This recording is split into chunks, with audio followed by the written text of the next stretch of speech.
কলকাতায় এসে মমতাকে তীব্র আক্রমণ বিপ্লব দেবের। মির্জাফরের সঙ্গে তুলনা টানলেন মমতার। মির্জাফর ও বেঈমান সমার্থক শব্দ। কেউ সন্তানের তাই নাম রাখে না মির্জাফর।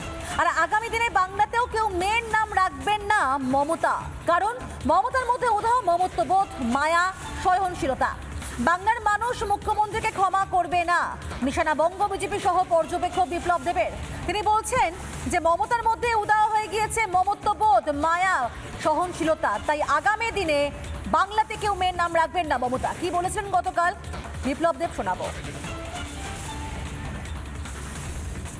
ভাবি, বিশ্বাস করি, যেমন সিরাজদৌল্লার প্রধান সেনাপতি মির্জাফর ছিল, আর মির্জাফর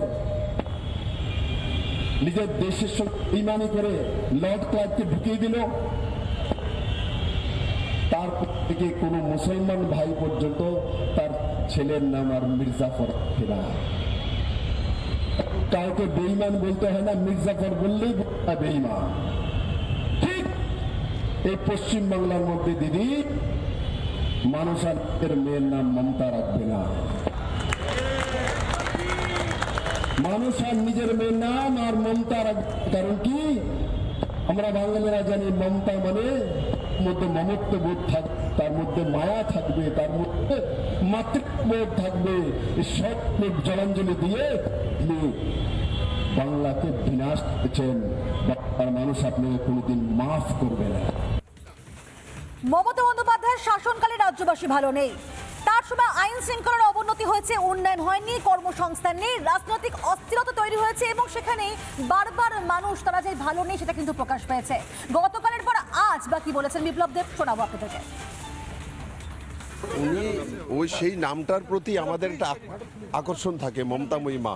কিন্তু উনি এই পর্যন্ত যতগুলো মহিলা মেয়েদেরকে রেপ করালো, কারোর কোনো কিছু আজ পর্যন্ত কোনো কেসের সুরাহা হলো না একটা মহিলা মুখ্যমন্ত্রী থাকাকালীন। তো মানুষ তো বাংলা তো মমতার জন্য জানা যায়, বাংলাকে জানা যায় স্নেহ, তার জন্য। মমতা নামের মধ্যেই থাকে মায়া, মমত্ববোধ, সহনশীলতা, কিন্তু যা মমতা বন্দ্যোপাধ্যায়ের মধ্যে নেই। তার জন্য এ রাজ্যে বারবার নারীরা ধর্ষিতা হচ্ছে, কিন্তু সেখানে পুলিশ প্রশাসন ব্যর্থ। তিনি একেবারে সমস্ত রকম সলভ করতে ব্যর্থ। বারবার নিশানা করেছেন বিরোধীরা এবং সেই জায়গা থেকে বিপ্লব দেব তিনিও বলছেন যে আগামী দিনে বাংলার কেউ এই মেয়ের নাম রাখবে না মমতা বন্দ্যোপাধ্যায়। এই নিয়ে বিজেপি নেতৃত্ব কি বলছেন, কি বলেছেন শুভেন্দু অধিকারী জানাবো আপনাদেরকে একই সঙ্গে। বিজেপি নেতা রুদ্রনীল ঘোষ এবং তাপস রায় বাকি জানিয়েছেন, শুনুন এক এক করে।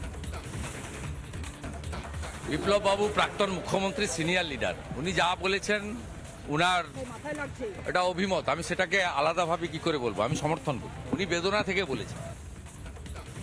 বিপ্লব দেব যেটা বলেছেন সেটা মানুষের কথারই প্রতিধ্বনি। যে রাজ্যে মায়া মমতা বলে কোনো বস্তুই প্রশাসনে থাকা মানুষজনগুলো দেখাতে পাচ্ছেন না, যারা দায়িত্বে রয়েছেন দেখাতে পাচ্ছেন না। আমি আমার নাম রাখলাম অনুপম, কিন্তু কাজ করছি কদর্য। তাহলে আমি কি আমার নামের গরিমা রাখতে পারলাম? যথার্থই বলেছেন বিপ্লব বাবু, মানুষের মনের কথা যা শুনতে পাচ্ছেন তাই তুলে ধরেছেন। নামের সঙ্গে ইদানিংকালে বেশ কিছু বছর ধরে দেখা যাচ্ছে যে ওনার নামের সঙ্গে সঙ্গতি নেই, ওনার আচার আচরণ, কথাবার্তা, মায়া, মমতা, দয়া। সেক্ষেত্রে বিপ্লব দেব একেবারেই তার সঠিক পর্যবেক্ষক। রাজ্যের প্রধান বিরোধী দল বিজেপি তা বারবার দাবি করেছে যে রাজ্যে আইন শৃঙ্খলার অবস্থা ভালো নয়, গণতান্ত্রিক পরিবেশ ব্যাহত হচ্ছে, বেকারত্ব, কর্মসংস্থানের অভাবের মতো ইস্যুগুলো বারবার তুলে ধরেছে বিজেপি নেতৃত্ব রাজ্য সরকারের বিরুদ্ধে এবং সেটাই কিন্তু সাধারণ মানুষ বারবার বলছে। আর তা নিয়ে বিপ্লব দেব এই কথা বললেন। তবে এই নিয়ে আমরা কথা বলেছিলাম আবার রাজ্য বিজেপি সাধারণ সম্পাদক জগন্নাথ চ্যাটার্জির সঙ্গে, তিনি কি জানিয়েছেন শোনাবো আপনাদেরকে। তো 15 বছরে তৃণমূলের যে অপশাসন চলছে, সেই অপশাসন থেকে মুক্তি পেতেই বাংলার মানুষ মুখিয়ে আছে। পাপের গড়া পূর্ণ হয়েছে। আমাদের সহ পর্যবেক্ষক সেটাই বলতে চেয়েছেন।